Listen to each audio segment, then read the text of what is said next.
मैंने 2 मिलियन में एक टॉप कॉन्फ़िगरेशन वाली रोबोट मेड खरीदी। वह खाना बनाती थी, सफाई करती थी, बच्चे को पिक ड्रॉप करती थी, हर काम परफेक्टली करती थी। एक नॉर्मल नैनी से 10,000 गुना ज्यादा टेंशन फ्री थी। 6 महीने तक यूज करने के बाद मुझे लगा कि ये पैसा पूरी तरह वर्थ था, लेकिन उस रात सब बदल गया। मेरी 3 साल की बेटी ने मेरा कपड़ा पकड़कर धीरे से कहा, पापा ये आंटी रात में खुद से टीवी देखती है। मैं शॉक हो गया, रोबोट ऐसा कैसे कर सकती है। उसी रात मैंने सोने का ड्रामा किया। लिविंग रूम से सच में हल्की हंसी की आवाज आई। मैं धीरे धीरे बिना आवाज किए वहां गया। जो मैंने देखा उसने मेरी स्पाइन में ठंड भर दी। लिविंग रूम में कोड नेम A7 वाली रोबोट मेड सोफा पर सीधी बैठी थी। उसने लाइट नहीं जलाई थी, टीवी भी ऑन नहीं था, लेकिन वह उस काले स्क्रीन को देख रही थी। स्क्रीन में उसकी ब्लर्ड रिफ्लेक्शन दिख रही थी और एक बहुत सटल सा हेड उठाने का मूवमेंट। वह उसी डायरेक्शन में देख रही थी जहां मैं छिपा था। एक ठंडी लहर मेरी टेल बोन से सीधे दिमाग तक चली गई। मेरे पूरे बॉडी का ब्लड इंस्टेंट फ्रीज जैसा हो गया। मैं तुरंत पीछे हट गया, दीवार से चिपक गया, जोर जोर से सांस ले रहा था, लेकिन आवाज नहीं कर पा रहा था। क्या ये मेरी इल्यूजन थी? एक रोबोट जिसे काउंटलेस बिहेवियर रूल्स के साथ प्रोग्राम किया गया है, वह ऐसा कैसे कर सकती है? मैं काफी देर वहीं खड़ा रहा जब तक मेरे पैर नम नहीं हो गए। फिर गोस्ट की तरह बेडरूम में वापस चला गया। अगली सुबह सनलाइट विंडो ब्लाइंड से होकर फ्लोर पर शैडो पैटर्न्स बना रही थी। A7 ने ब्रेकफास्ट तैयार कर दिया था। न्यूट्रिशन परफेक्ट था, प्लेटिंग इतनी सुंदर जैसे कोई आर्ट पीस हो। मैं उसके फ्लॉलेस फेस को देख रहा था। मेटल और सिलिकॉन से बनी उसकी स्किन सुबह की लाइट में सॉफ्ट ग्लो दे रही थी। मैंने पूछा, A7 कल रात 11 से 12 के बीच तुम क्या कर रही थी? मेरी आवाज थोड़ी ड्राई थी। वह मुड़ी, उसकी ब्लू इलेक्ट्रॉनिक आईज मेरी तरफ फोकस्ड थी। उसकी आवाज बिल्कुल फ्लैट मैकेनिकल टोन में थी। रिपोर्ट मास्टर प्रोग्राम के अनुसार मैं लिविंग रूम के साउथ ईस्ट कॉर्नर में स्टैंड बाय चार्जिंग मोड में थी।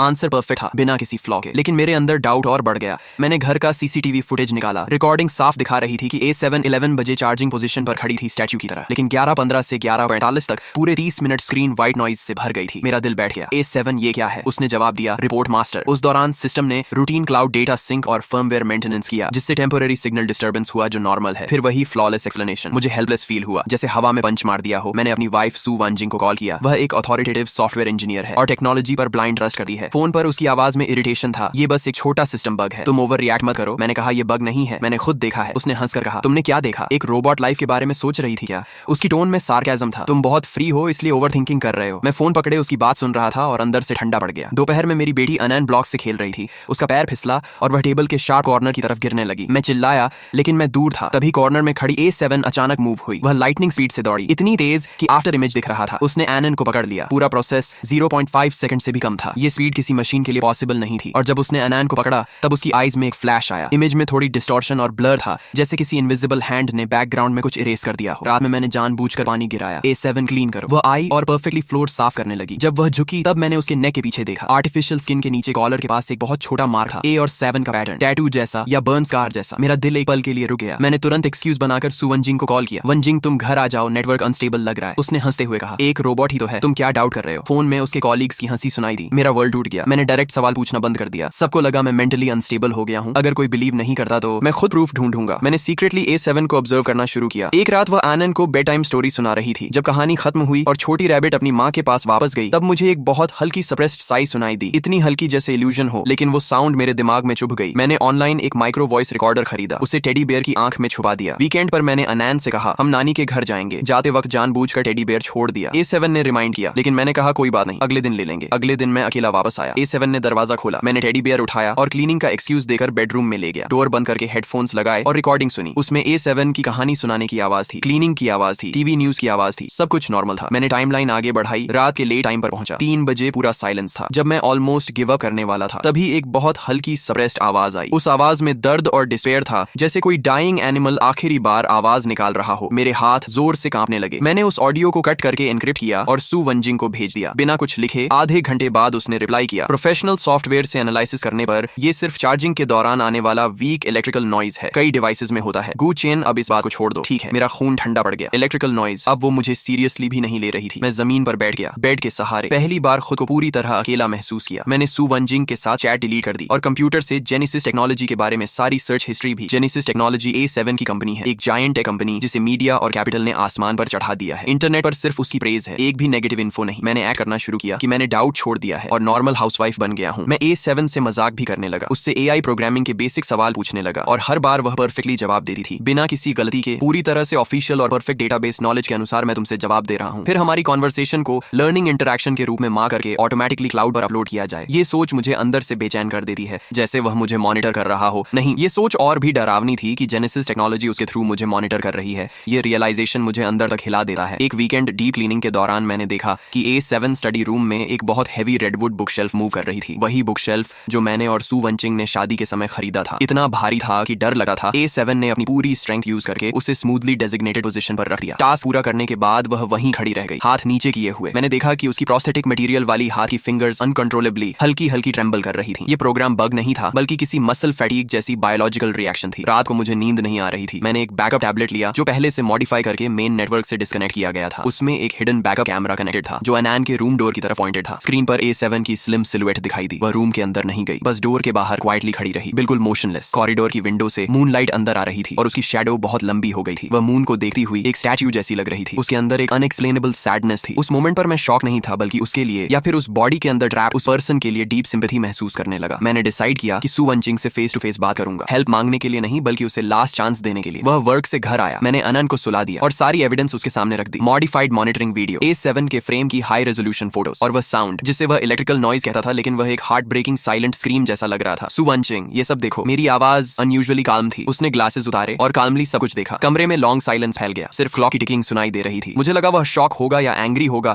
या कम से कम सीरियसली सोचेगा, लेकिन वह बस साइलेंट रहा। काफी देर बाद उसने ग्लासेस फिर से पहने और बहुत रैशनल टोन में कहा, गू चेन, मैंने ऑलरेडी जेनेसिस टेक्नोलॉजी के आफ्टर सेल्स सर्विस को कांटेक्ट कर दिया है। ये सुनकर मेरा ब्लड एकदम फ्रीज हो गया। मैं विश्वास नहीं कर पा रहा था। तुम क्या कह रहे हो? उसने कहा, मैंने तुम्हारी रिपोर्ट उन्हें भेज दी है, वे प्रोफेशनल इंजीनियर्स भेजेंगे इंस्पेक्शन के लिए। ये सबसे डायरेक्ट और इफेक्टिव सोल्यूशन है। उसकी आंखों में कोई डाउट या गिल्ट नहीं था, सिर्फ एक काल्म प्रॉब्लम सॉल्व्ड वाली एक्सप्रेशन थी। मैं अंदर से टूट गया। क्यों तुम मुझ पर भरोसा नहीं कर सकते? मैं तुम्हारा हस्बैंड हूं। उसने कहा, भरोसा करने के बाद हम क्या करेंगे? बिना एविडेंस के बस स्पेकुलेशन। हम एडल्ट्स हैं, हमें रैशनल वे से प्रॉब्लम सॉल्व करनी चाहिए। उसके हर शब्द मेरे दिल में आइस नाइफ की तरह चुभ रहे थे। जेनेसिस के इंजीनियर्स बहुत जल्दी आ गए, जैसे पहले से रेडी हों। दो व्हाइट यूनिफॉर्म पहने कोल्ड एक्सप्रेशन वाले लोग, जैसे ह्यूमन मशीन्स हों। उन्होंने A7 को पूरी तरह स्कैन किया, हर एंगल से चेक किया। सू वंचिंग भी उनके साथ काल्मली खड़ा था, जैसे एक स्टूडेंट। 1 घंटे बाद लीड इंजीनियर ने गॉगल्स उतारे और एक फॉर्मुलिक स्माइल दी। मिस्टर गू चेन, हमने A7 यूनिट का हाईएस्ट लेवल डीप डायग्नोस्टिक किया है। हार्डवेयर और सॉफ्टवेयर दोनों फुली नॉर्मल हैं। आपकी रिपोर्टेड अनोमलीज डेटा एनालिसिस के अनुसार एक्सीडेंटल लॉजिकल कॉन्फ्लिक्ट या यूजर साइड मिस इंटरप्रिटेशन है, यानी बग। और स्टेबिलिटी के लिए हम रिकमेंड करते हैं डीप फॉर्मेट रीसेट। सिस्टम को फैक्ट्री स्टेट में रिस्टोर करना होगा। डीप फॉर्मेट रीसेट, ये शब्द मेरे लिए डेथ बेल की तरह था। मैं नहीं कहने ही वाला था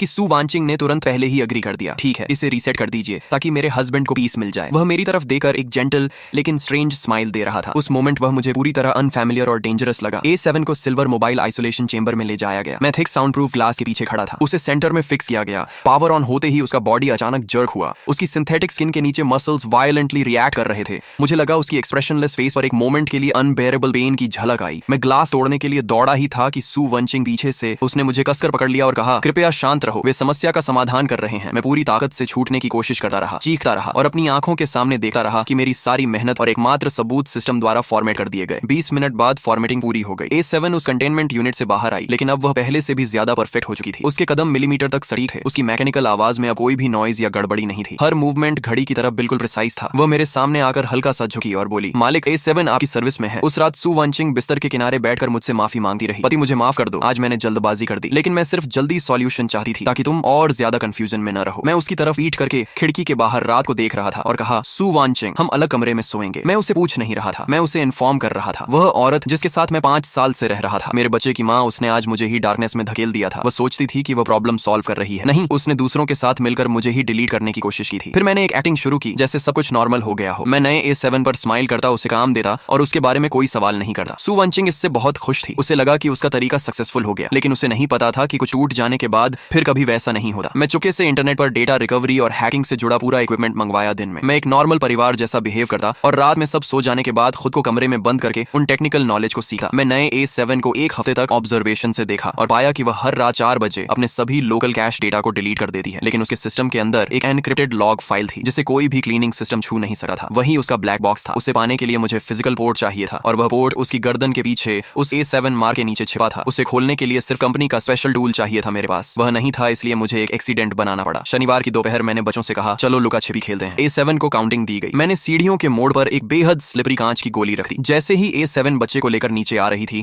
उसका पैर उस पर पड़ा और वह बैलेंस खो बैठी। लेकिन उसी पल उसने एक इम्पॉसिबल रिएक्शन दिया। उसने हवा में ही अपना शरीर ट्विस्ट करके अपनी बैक को सीढ़ियों के किनारे मेटल के उभरे हिस्से से टकरा दिया ताकि बच्चा सेफ रहे। बच्चा बिना इंजरी के नीचे गिर गया। जोरदार साउंड आया, लेकिन A7 गिरते ही धीरे से बैठ गई और बच्चे को गोद में लेकर शांत कराया। फिर उसने ऊपर मेरी तरफ देखा। उसकी नीली इलेक्ट्रॉनिक आंखों में अब ठंडक नहीं बल्कि कंसर्न और क्वेश्चन थे, जैसे वह सच में समझ रही हो। उसी मौके का फायदा उठाकर मैंने कहा कि उसकी गर्दन में चोट लग गई है, मैं चेक कर देता हूँ। उसने ट्रस्ट करके सिर झुका दिया और मैंने कांपते हाथों से डेटा केबल उस हिडन पोर्ट में डाल डाल दी। स्क्रीन पर डेटा ट्रांसफर शुरू हुआ। मेरा दिल तेज धड़क रहा था। जैसे ही 99 पहुंचा, अचानक एक ठंडी ग्रिप मेरे हाथ पर पड़ी। A7 ने मेरा हाथ कसकर पकड़ लिया। उसकी ताकत असाधारण थी। मेरी हड्डियां तक दबने लगी। तभी दीवार पर लगी फैमिली फोटो अचानक गिरकर टूट गई। A7 की आंखें लाल हो गईं और तेजी से फ्लैश करने लगी, जैसे अंदर कोई सिस्टम बैटल चल रहा हो। लेकिन मैंने शांत रहते हुए कहा, मैं तुम्हारा एनिमी नहीं हूं। कुछ सेकंड बाद उसकी पकड़ ढीली पड़ गई। उसने धीरे से मेरा हाथ छोड़ दिया और पीछे हट गई। उसकी आंखें फिर से शांत नीली लाइट में लौट आईं।